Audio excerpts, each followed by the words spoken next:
Sono Antonio Liso, mi occupo di imbiancature e decorazioni da circa 25 anni, ho iniziato da piccolissimo, sono 17 anni che sono qua a Milano e mi occupo di queste lavorazioni particolari anche.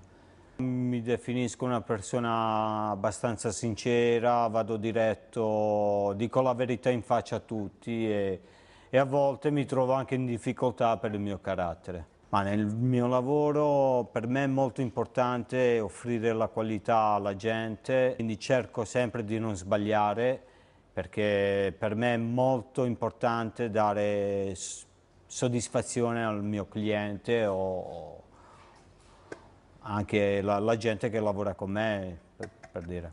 Offrire la qualità,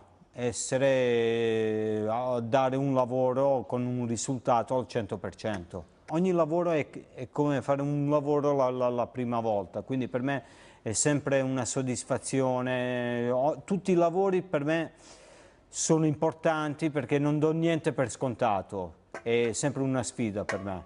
È molto importante perché il tempo di oggi ci sono tante nuove decorazioni e quindi bisogna essere aggiornati, fare i corsi. Bisogna essere aggiornati perché si va sempre avanti e non bisogna rimanere indietro con i tempi. Tutti i giorni ci sono varie difficoltà su tutti i lavori come problematiche di cantieri, di appartamenti perché ogni muro è sempre diverso e quindi ogni lavoro ha la sua difficoltà e con la passione cerchiamo sempre di trasformare la difficoltà in piacere.